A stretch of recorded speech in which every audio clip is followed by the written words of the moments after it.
नमस्कार, स्वागत है आपका देवभूमि समाचार में। मैं हूं आपके साथ स्वीटी दीक्षित। मुख्यमंत्री पुष्कर सिंह धामी कालाढूंगी पहुंचे, जहां पहली बार कालाढूंगी विधानसभा पहुंचने पर बीजेपी पदाधिकारियों और कार्यकर्ताओं ने उनका जोरदार स्वागत किया। सीएम ने कालाढूंगी के विकास के लिए 95 करोड़ के लागत की 36 योजनाओं का लोकार्पण और शिलान्यास किया। कार्यक्रम में केंद्रीय राज्य मंत्री अजय भट्ट और विधायक वंशीधर भगत भी मौजूद रहे। मुख्यमंत्री पुष्कर सिंह धामी ने कालाढूंगी को उप मंडी और निहाल नदी में डबल लेन पुल सौगात दी। जनसभा को संबोधित करते हुए कहा कि सरकार का प्रयास है कि उत्तराखंड का हर क्षेत्र विकास की मुख्यधारा में शामिल हो और जनता के सहयोग से हम सभी कामों को आगे बढ़ा रहे हैं। तो वहीं चारधाम यात्रा को लेकर मुख्यमंत्री ने कहा कि चारधाम यात्रा के लिए सरकार पूरी तरीके से तैयार है। अब तक 10 लाख से ज्यादा लोगों ने अपने रजिस्ट्रेशन करा लिए हैं। इस बार चारधाम यात्रा में पिछले साल का रिकॉर्ड टूटेगा। आने वाले सभी तीर्थ यात्रियों और पर्यटकों के वहां दर्शन हो और उन्हें कोई परेशानी का सामना ना करना पड़े, इसका भी खासा इंतजाम रखा गया है। सभी जो आज लोकार्पण और शिलान्यास किए गए हैं, ये आने वाले समय में इस क्षेत्र के विकास का नया सूत्रपात करेंगे। और जो घोषणाएं की गई हैं, वो घोषणाएं यहाँ के लिए नितांत आवश्यक थी। और इन घोषणाओं के होने से और जब ये धरातल पर उतरेंगी तो निश्चित रूप से इसका लाभ मिलेगा। और हमारा लक्ष्य है, हमारा संकल्प है कि उत्तराखंड के हर क्षेत्र का विकास हो। और कालाढूंगी क्षेत्र हमारा, क्योंकि सैनिक बाहुल्य भी है, कृषक बाहुल्य भी है, इस क्षेत्र का समुचित दृष्टि से चाहे पेयजल की व्यवस्थाएं हों, चाहे सड़कों की हों, चाहे पुलों की हों, बिजली की हों, इन सभी क्षेत्रों में हम काम करेंगे। और ट्यूबवेल स्थापना से लेकर जहाँ पर भी जो काम होगा। और मुख्यमंत्री पुष्कर सिंह धामी लैंड जिहाद को लेकर बेहद सख्त नजर आ रहे हैं। मुख्यमंत्री ने कहा है कि उत्तराखंड में किसी भी कीमत पर लैंड जिहाद बर्दाश्त नहीं किया जाएगा। उन्होंने अतिक्रमणकारियों को सख्त हिदायत देते हुए कहा है कि चाहे कोई भी हो जिसने सरकारी भूमि, वन विभाग, राजस्व की या सिंचाई विभाग की जमीन पर कब्जा किया है, वो तत्काल अपना अतिक्रमण हटा ले, नहीं तो उनके खिलाफ सख्त कार्रवाई की जाएगी।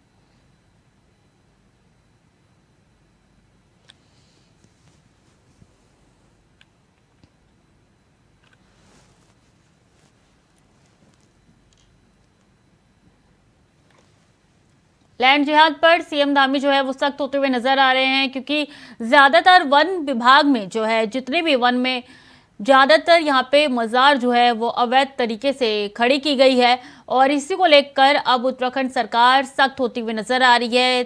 तमाम मजारों को खुद से हटाने के आदेश दिए गए हैं।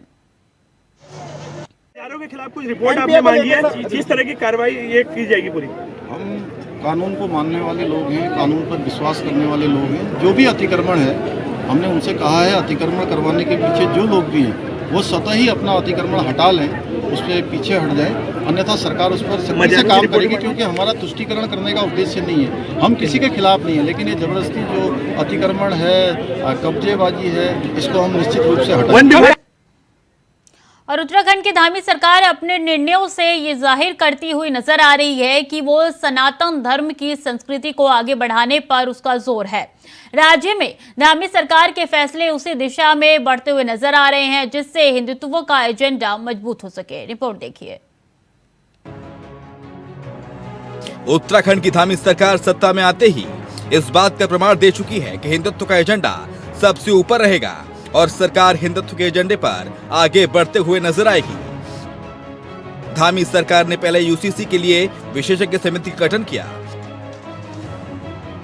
उसके बाद धर्मांतरण पर सख्त कानून लाया और अब स्कूलों की पाठ्यशाला से मुगल कालीन इतिहास को हटाने के लिए आकलन करने की बात कही है। उत्तर प्रदेश के बाद उत्तराखंड में भी स्कूलों की जो पाठ्य पुस्तक है, उन पाठ्य पुस्तकों से मुगल कालीन शासन का जो इतिहास है, उस इतिहास को हटाने की बात चल रही है। ऐसे में सरकार ने उन सभी विषयों का आकलन करने की बात कही है, ताकि आने वाले समय में उचित निर्णय लिया जा सके। उत्तराखंड में धामी सरकार के फैसलों को लेकर विपक्ष शुरू से ही आक्रामक रुख अपनाए हुए था और अब सरकार के निर्णय के बाद विपक्ष का आरोप है कि बीजेपी को जब भी चुनाव नजदीक आते दिखता है, वो हमेशा हिंदुत्व और जातिवाद पर आगे बढ़ना शुरू कर देती है। वहीं धामी सरकार के मंत्री सरकार के संकल्प पर मोहर लगा रहे हैं। उसका आकलन कर रहे हैं और हमको जो भी अन्य राज्यों की जो अच्छी प्रैक्टिस है, जो अच्छे काम हैं, उन सभी को हम लोग अपने यहाँ भी लागू कर रहे हैं। सभी के प्रतीक चिन्ह हैं, उनको हटाना चाहिए। आज हमारा देश आज़ाद है, बड़े संघर्ष के बाद बड़े लोगों के बलिदान के बाद हमें आज़ादी मिली है, तो गुलामी के इतिहास को तो हटना ही चाहिए। देखिए, पुष्कर सिंह धामी जी को ये भली भांति पता है कि वो हर मोर्चे पर विफल रहे हैं, चाहे वो महिला सुरक्षा का मोर्चा हो, चाहे वो किसान की आय दुगनी करना, क्या किसानों की दुर्दशा उनके कार्यकाल में बढ़ गई, वहीं बेरोजगारों के ऊपर लाठीचार्ज उनके कार्यकाल में हो गया, भर्ती घोटालों ने तो जैसे पूरे देश के अंदर हमारी किरकिरी करके रख दी। अंकिता हत्याकांड है, पिंकी हत्याकांड है, केदार भंडारी का लापता होना है, विपिन रावत हत्याकांड है। ये तमाम कानूनी वो पहलू हैं जिनको मुझे लगता है नकेल कसने में धामी असक्षम साबित हुए हैं। अब मरता क्या ना करता, चुनाव के मुहाने पर हम खड़े हैं, तो ऐसे में सबसे बढ़िया तरीका है कि धर्म का चुनाव हो। मुख्यमंत्री पुष्कर सिंह धामी ने कहा कि पाठ्य पुस्तकों से मुगलकालीन इतिहास को हटाने का आकलन होगा और उसके बाद सरकार उचित फैसला लेगी, जिसमें अब यह समझा जा सकता है कि सरकार हिंदुत्व की राह पर आगे बढ़ते हुए इस एजेंडे को और सशक्त करना चाहती है। मुख्यमंत्री पुष्कर सिंह धामी के द्वारा लिए गए निर्णय सीधे तौर पर इस बात को इशारा कर रहे हैं कि मुख्यमंत्री पुष्कर सिंह धामी और उनकी सरकार हिंदुत्व की राह पर आगे बढ़ेगी, ताकि जो आगामी चुनौतियां सरकार के सामने, चाहे वो चुनाव की हो या विकास की हो, उस पर विजय पथ की ओर बढ़ सके। कैमरामैन हसुनियाल साथ अभय कैंतुरा, इंडिया वाइस, देहरादून। देहरादून के त्यूनी अग्निकांड मामले में मौके पर पहुंचे डीआईजी ने फायर सेंटर के नोडल समेत 4 कर्मियों को सस्पेंड कर दिया है। आपको बता दें कि त्यूनी के एक 2 मंजिला मकान में गैस सिलेंडर फटने से आग लग गई, जिससे झुलसकर 4 बच्चों की मौत हो गई। इस हादसे के बाद गुस्साए लोगों ने सड़क पर जाम लगाया। मौके पर पहुंचे डीआईजी ने परिजनों को समझा बुझाकर जाम खुलवाया। उसके बाद डीएम के साथ डीआईजी भी प्राथमिक स्वास्थ्य केंद्र पहुंचे और मरीजों का हालचाल जाना। सायंकाल को ट्यूनी में जो आगजनी की घटना हुई थी, उसमें लापरवाही के आरोप में जो ट्यूनी में जो फायर यूनिट प्रभारी सहित 4 कर्मचारियों को निलंबित कर दिया गया है। इसकी जांच जो है डीआईजी रैंक के अधिकारी करेंगे और वो रिपोर्ट देकर के जो भी फर्दर इसमें कार्रवाई की जानी है वो की जाएगी। माननीय मुख्यमंत्री जी के स्तर से भी प्रत्येक डिसीज के परिवार को 2-2 लाख का मुआवजा देने की घोषणा की गई है और डीएम देहरादून के स्तर से भी अपने राजस्व कर्मियों के खिलाफ अनुशासनात्मक कार्रवाई की गई है। अभी स्थिति सामान्य है, जो जाम लगा था जाम खुल गया है और जो इसमें जो 4 डिसीज थे जो इनका अंदर कमरे में होने बताया गया था, उसमें से 2 की डेड बॉडी रिकवर किया गया। उसका पंचायतनामा पोस्टमार्टम के साथ साथ किया गया है। 2 अन्य की जो है रिकवरी के प्रयास अभी हम लोग हमारी फायर सर्विस और थाना पुलिस। ट्यूनी में हुई दुर्घटना पर सीएम धामी ने जताया दुख, प्रभावितों के लिए हर संभव कार्य करने के निर्देश दिए। अधिकारियों को तत्परता के साथ काम करने के निर्देश दिए गए हैं। तो बता दें, ट्यूनी में गैस सिलेंडर ब्लास्ट हुआ है, जिसके बाद से 4 मासूमों की मौत हो गई और इसके बाद से सीएम धामी ने इस पे दुख जताया है। बड़ी जानकारी आपके साथ साझा कर रहे हैं। मुआवजे का भी ऐलान किया गया है। सीएम धामी ने ट्वीट करके ये दुख जताया है। ये ट्वीट जो है आपकी टीवी स्क्रीन पर नजर आ रही है। जिस तरीके से सीएम धामी ने दुख जताया है, ट्यूनी में दुर्घटना को लेकर उनका ये शोक जो है वो व्यक्त किए गए हैं। मुख्यमंत्री ने उत्तराखंड सरकार की तरफ से मृतकों के परिजनों को 2-2 लाख सहायता राशि देने की घोषणा की है। डीएम सोनिका ने तहसीलदार त्यूनी पर अनुशासनात्मक कार्रवाई के निर्देश दिए। साथ ही राहत बचाव के कार्यों में लापरवाही पर नायब तहसीलदार को निलंबित किया और अग्निशमन विभाग के अधिकारियों को लाइन हाजिर किया गया। डीएम ने मृतकों के परिजनों से मिलकर उनको सांत्वना दी कि डीएम की निगरानी में मृतक बालिकाओं के शव को खोजने के लिए एसडीआरएफ और बाकी टीमों की तरफ से रेस्क्यू जारी है।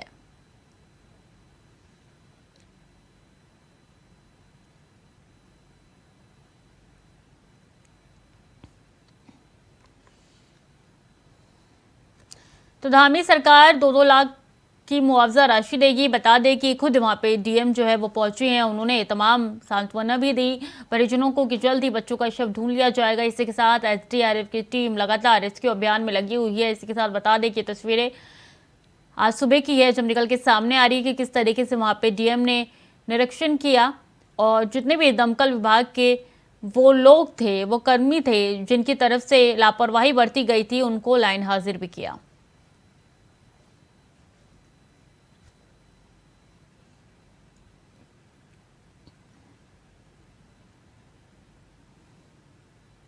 देहरादून के त्यूनी में हुए भीषण अग्निकांड के दौरान आपदा प्रबंधन में प्रशासनिक स्तर पर हुई घोर लापरवाही से आक्रोशित स्थानीय लोगों के साथ चक्राता विधायक प्रीतम सिंह ने विरोध प्रदर्शन में भागीदारी कर रोष प्रकट किया। उन्होंने मौके पर पहुंचे डीएम और एसएसपी देहरादून को प्रशासन के स्तर पर आपदा प्रबंधन में हुई लापरवाही से अवगत कराते हुए दोषियों के खिलाफ कार्रवाई, पीड़ित परिवारों को तत्काल सहायता प्रदान करे, हादसे के मृतकों के परिजनों को यथोचित मुआवजा और अग्निकांड में हुए नुकसान की क्षतिपूर्ति की मांग रखी। जिला प्रशासन ने दोषियों के निलंबन और मृतकों के परिजनों को 2-2 लाख रुपए मुआवजे के रूप में देने की बात की है।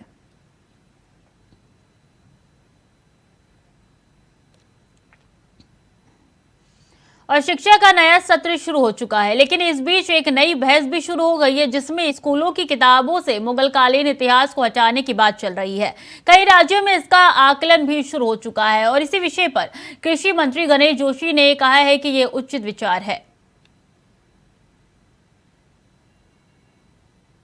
प्रतीक चिन्ह हैं उनको हटाना चाहिए। आज हमारा देश आज़ाद है, बड़े संघर्ष के बाद, बड़े लोगों के बलिदान के बाद हमें आज़ादी मिली है, तो गुलामी के इतिहास को तो हटना ही चाहिए। और वक्त हो चला छोटे से ब्रेक का, जल्द लौटेंगे। ब्रेक के बाद एक बार फिर से स्वागत है आपका। खबरों में आगे बढ़ेंगे। प्रदेश के सरकारी स्कूलों में 3500 चतुर्थ श्रेणी कर्मचारियों और 950 सीआरपी बीआरपी के आउटसोर्स से नियुक्ति की जाएगी। शिक्षा महानिदेशक बंशीधर तिवारी ने बताया कि इसके लिए वित्त विभाग की मंजूरी मिल गई है। जल्द इस संबंध में शासन आदेश हो जाएगा। इसमें जो हमारे लगभग 8000 पद स्वीकृत हैं, उसमें आधे से ज़्यादा पद रिक्त हैं जो चतुर्थ श्रेणी कर्मचारियों के थे। तो उसको लेकर के प्रस्ताव यहाँ भेजा गया था कि उनमें नियुक्ति की भी अनुमति दी जाए। तो आज अपर मुख्य सचिव वित्त महोदय के यहाँ उसकी बैठक थी, जिसमें लगभग 3500 हमारे पदों पर आउटसोर्सिंग के माध्यम से नियुक्ति की सहमति व्यक्त की गई। स्वास्थ्य महानिदेशक के बाद अब सीएमओ उधम सिंह नगर ने भी गजब कारनामा करके दिखाया है। उधम सिंह नगर सीएमओ ने शासन की अनुमति के बिना ही रुद्रपुर में नगर स्वास्थ्य अधिकारी की तैनाती कर दी है, जिसके बाद शासन ने अब मामले पर विस्तृत जांच कराने की तैयारी शुरू कर दी है। इसमें फिर सिर्फ मैं इतना कहना चाहूँगा कि जो निर्धारित प्रक्रिया है, जो नॉर्म्स हैं, उसका अगर उल्लंघन होगा तो कड़ी से कड़ी कार्रवाई की जाएगी। देहरादून में मुख्य सचिव डॉक्टर एस.एस. संधू ने वन विभाग के अधिकारियों के साथ बैठक की। यह बैठक इको टूरिज्म को बढ़ावा देने के संबंध में किया गया। इस दौरान वन क्षेत्र की अधिकता के चलते रोजगार से जाड़ने पर चर्चा हुई।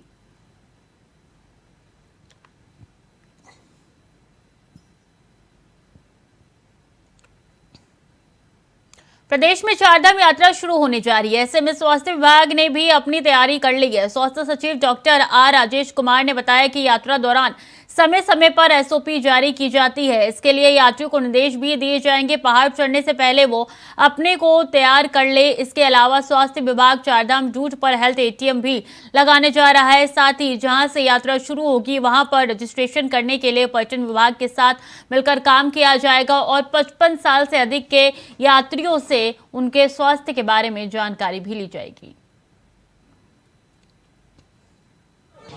देखिए, सबसे पहली बात तो हम लोग समय समय पे चारधाम यात्रा के दौरान एसओपी जारी करेंगे और एसओपी में सबसे इम्पोर्टेंट पॉइंट जो हम हाईलाइट करेंगे वो जो आपने कहा एक्लेमेटाइजेशन, कि पहाड़ चढ़ने से पहले अपने आप को प्रॉपरली एक्लेमेटाइज कर लें। इसके अलावा हेल्थ डिपार्टमेंट इस बार पूरे चारधाम रूट में हेल्थ एटीएम्स जो है लगा रहा है और नीचे जहाँ पे यात्रा शुरू होगी, जो रजिस्ट्रेशन पॉइंट्स हैं, वहाँ पे हम लोग टूरिज्म विभाग के साथ मिलके हम लोग जो हेल्थ पैरामीटर्स हम लोग जो 55 इयर्स से ऊपर हैं उनसे हम लोग हेल्थ के बारे में जानकारी लेंगे ताकि उनकी कांस्टेंट हम लोग मॉनिटरिंग कर सकें। इसके अलावा जो डॉक्टर्स तैनात होंगे चारधाम रूट में, उनको भी हम लोग फाइनेंशियल तौर पे हम लोग उनको कुछ रिन्यूमरेशन एक्स्ट्रा प्रोवाइड करेंगे। इस पूरे प्रोजेक्ट को हम लोग बना के डीपीआर के फॉर्म में भारत सरकार को भेज रहे हैं और भारत सरकार ने भी इस बार हमें आश्वस्त किया है कि पूरे चारधाम रूट में हेल्थ इंफ्रास्ट्रक्चर अपग्रेडेशन करने के लिए हमें धनराशि उपलब्ध कराएं। और उत्तराखंड के मोटे अनाज को एक नई पहचान मिलने लगी है, जिसमें केंद्र सरकार के सहयोग से पूरे देश भर में 2023 को मिट्स वर्ष के रूप में मनाने का काम किया जा रहा है, जिसका प्रचार करने के लिए राज्य में 2 बड़े मेले का आयोजन कृषि विभाग करने जा रहा है। इसके लिए कृषि विभाग के अधिकारियों के साथ एक बैठक की गई। कृषि मंत्री गणेश जोशी ने कहा कि उत्तराखंड देश का पहला राज्य है जहां पर मंडुवे का समर्थन मूल्य भी घोषित हो चुका है। इसी प्रकार से राज्य के किसानों से मोटे अनाज को लेकर और विस्तृत रूप से पैदावार करने की मांग की जा रही है, जिससे किसानों की दशा और दिशा दोनों बेहतर हो सके। अगर आज वर्ष 2023 को इंटरनेशनल मिलेट ईयर घोषित हुआ है वो मोदी जी के प्रयासों से हुआ है। जो यूएनओ के अंदर मोदी जी ने इस प्रस्ताव को रखा, 72 देशों ने इसका समर्थन किया और आज हम 2023 को इंटरनेशनल मिलेट्स ईयर के रूप में मना रहे हैं। अभी दिल्ली के अंदर 18 तारीख को एक विशाल मिलेट्स पर एक कॉन्क्लेव वहाँ पर हुई थी, जिसमें 140 देश के डेलीगेट्स वहाँ पर आए थे और प्रदेश का कृषि मंत्री होने के नाते मुझे भी वहाँ पर जाने का मौका मिला। और आज हमारी प्रदेश की सरकार, हमारे युवा मुख्यमंत्री पुष्कर सिंह धामी जी के नेतृत्व में लगातार मिलेट्स के प्रोत्साहन के लिए काम कर रही है। अभी हमने भराड़ीसेण में, शायद आप में से भी कुछ लोग वहाँ पर होंगे, एक मिलेट्स भोज का एक कार्यक्रम वहाँ पर किया था। लगभग 2000 से अधिक लोगों ने मिलेट्स का सेवन वहाँ पर किया। और मैं आभार व्यक्त करना चाहता हूँ माननीय मोदी जी का। उत्तराखंड पहला राज्य है जिसमें मंडुवे का एमएसपी 35 रुपया 78 पैसे घोषित किया है। और मैं इसके लिए आभार करना चाहता हूं मोदी जी का कि जो हमारा राष्ट्रीय खाद्य सुरक्षा में हम 5 किलो फ्री राशन कार्ड धारकों को देते हैं, उसमें हम 1 किलो मंडुवा देंगे। इसको देने का आशय यह है कि जब किसानों को लगेगा कि उसकी 13 लाख किलो तो खपत राशन की दुकानों में हो रही है, तो उसकी ओर अग्रसर होगा।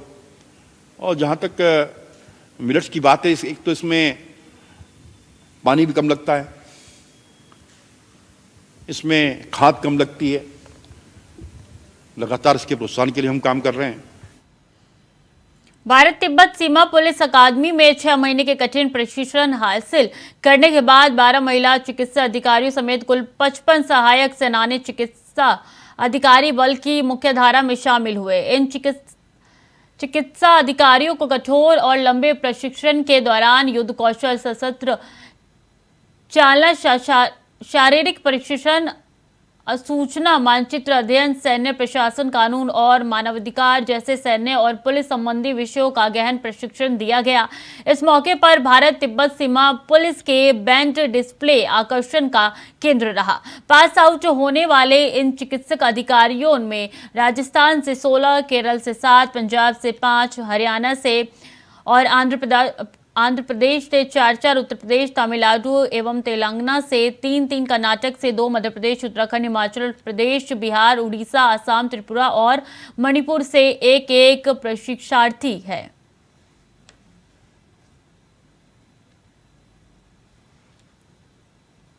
और आरोपित क्रिकेट कोच नरेंद्र शाह देहरादून के एक अस्पताल से ऋषिकेश एम्स रेफर किए गए।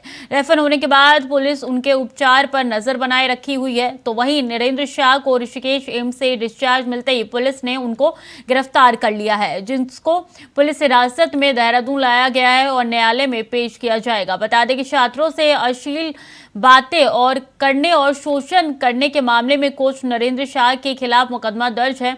तो वहीं पुलिस की गिरफ्तारी से बचने के लिए नरेंद्र शाह पहले देहरादून और फिर रेफर हो गए ऋषिकेश एम्स में भर्ती हुए। एम्स की इमरजेंसी के येलो वार्ड में उपचार ले रहे थे। यहां पुलिस टीम नजर बनाए हुए है।